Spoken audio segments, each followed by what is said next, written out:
Hello YouTube, welcome to Sunday in the Shop. We're starting early. I can't even tell you what day it is.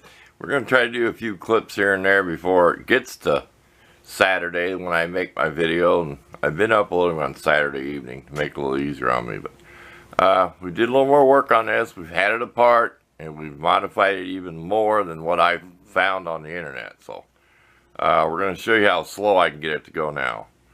I don't have to do the trick that was done here. Well, that's all we can say. I wish I could show. I'm afraid to show this mod. If somebody does this, gets shocked, killed, catches on fire, you know, if you was somebody that I knew is into electronics, it'd be so simple to tell you what I did that I wouldn't even have to show you. So if it's somebody, one of my subscribers I know that does this kind of stuff, they wanted to do this, I could tell them easily how it was done. So enough of that rant on that. Sorry, I'm overcautious.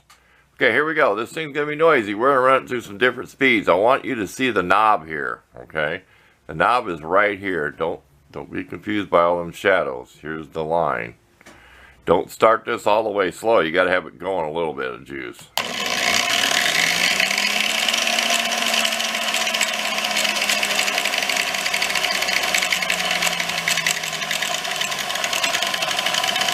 You can almost get this down. It will stop eventually, but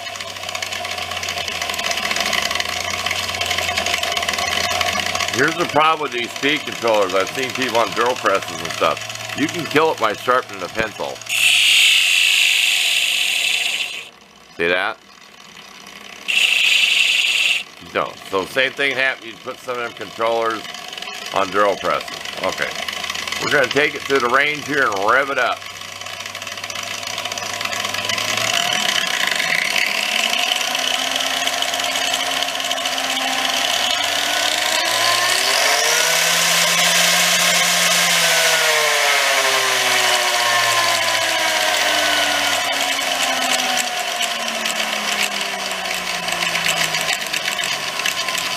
I can never get down this slow.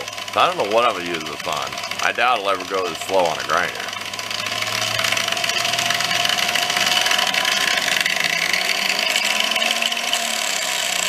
And like I said, don't start it with it all the way down because it might not start at all. I'll turn it all the way down once. See? That's why you don't do that. You can burn up something. Or the controller. Just so you've seen what it did. Okay, enough of that. Let's go on. I'm going to show you an air hose I bought at Harbor Freight. Okay, I got this at Harbor Freight. It's 25 foot, probably like $13, but I used a coupon on it. And believe it or not, that day they let me use another coupon. The clerk had a coupon there and gave me a coupon on something else I bought. I bought several things that day, so I can't really remember what all I bought. But with a coupon, this is less than $13. Okay. This is polyurethane. It's got your stuff in there. All it says is don't use over 250 psi. We robbed these off a short piece of hose we had from my little air tank. I had a little, like 8-foot rubber hose. Because we forgot to grab some more of these. So, this will go on here. We're going to use this inside. Okay. And then we got our old one will drag outside in the mud. We'll have to go out the door a little bit with this. We have trouble getting to a car to up a tire. We'll show you the old one. Now, I've had this probably over a dozen years. This came off a carpet shampooer where it hooked to your kitchen faucet to give you water. Okay.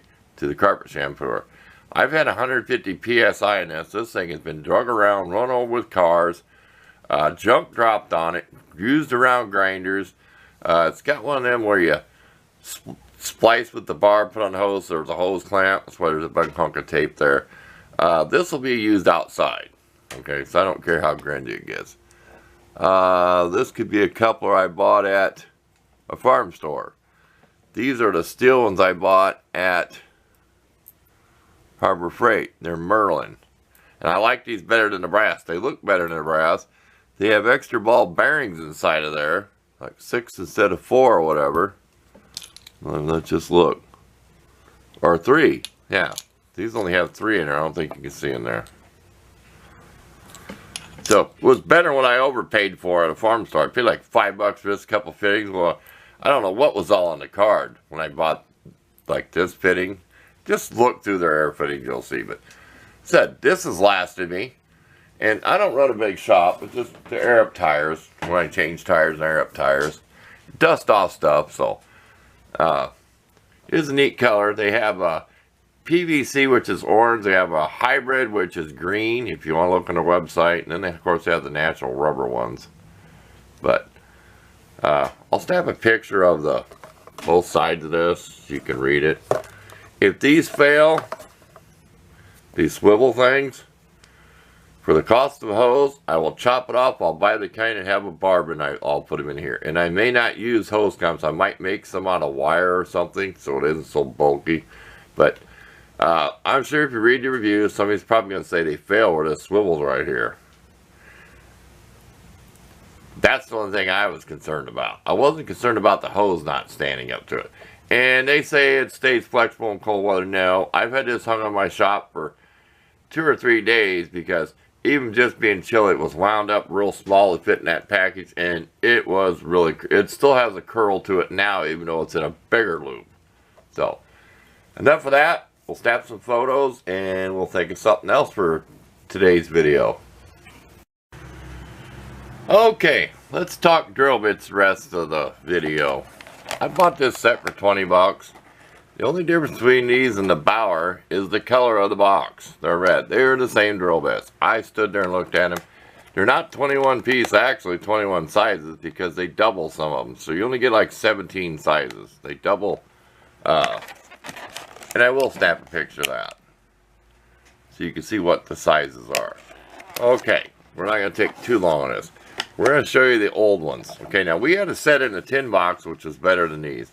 These are cheap. You'll see them for whatever. You'll see coupons for $8, $10 or whatever. You'll see the coupons for them. They're trying to get rid of them. You know they're trying to get rid of stuff to keep making it cheaper and cheaper. This is not a ½ inch, it's one size down. Here's the problem with some of these cheap drill bits. If you look at the drill bit right here in the cutting edge, there is no, if it was a lathe bit, I'd call it like back clearance. So I'm just going to use that term. I may be wrong, somebody's going to be something technical. This should be angled back. This should not be almost as even as the cutting edge. If you look at there, you can almost tell it. When you look at it, that's why you have trouble with these bits trying to go through, and they sit there and they slip and they spin trying to dig a hole. And I also was told that this does not actually cut the tip, and it pushes the metal to the cutting tip. So it's all kinds of technical stuff on drill bits. You could spend 2 or 3 days on YouTube watching videos of all the experts. I just go by common sense and what I've learned over the years. There's not enough clearance back here, okay? That's the problem with these cheap bits. And my ½ inch one is ruined. I don't even want to show you because I just kept bearing down one day on something. And you know you should drill like a 1/4 inch pilot hole. But I have shown one time in a video that I took a center punch mark, brought a ½ inch bit down and started cutting through the metal with a good bit. Okay, I may get out some of my old bits I have in a collection. Now off to these. I won't take too many pictures of this package. I don't like doing tool reviews because it looks like you're getting paid. It looks like someone's giving them to me for free so I can say they're good. No, everybody knows I'm not bragging what tools I buy. I just like sharing what I buy because somebody might be interested. Very nice case. We'll show that. See this little piece of plastic down? Yeah, right here. See when it opens up? This is how it locks. This is a nice case to carry around. I really like that. I mean, it's pretty handy. Okay, we're going to show you the difference in them. We'll get out the biggest one. It comes with a ½ inch. It's displayed in the store with this separate. Okay, I want this piece of paper back when I explain this to you. Bear with me. It's Sunday in the shop. Okay, these bits are 118 degrees. Can you see that? Point. Okay, these bits are 135 degrees. I may not take pictures, but you can always pause on it. Okay? Which is wider out. See, it goes wider. Okay, here's what's neat about these bits. I may show you these old bits I got. One of them I want everybody's opinion if they think it's carbide. See how when this comes around, I'll hold them side by side. See, there's more clearance on this bit where it goes back. And then look what they did here. See how they chopped all this out? Pretty neat, huh? And this part, which is almost impossible to get a shot of, is where it digs at compared to, it looks like a little straight line. This looks like a straight line, but it's a very, very fine point in there. See, sometimes I get too close to this camera. It's a very fine point. And they also brag about the spiral, flute design, whatever. Okay? So enough of that. I don't even know if I even need to take any pictures. You can see with me showing you how I like these bits, how they're made. So, let's pause. Let's find some old bits I have. And see if I can find the one that goes in my hole saw that's the same 135 degrees. What I recommend for starter holes. So, stay tuned. Okay, these are the bits I've always recommended to do starter holes.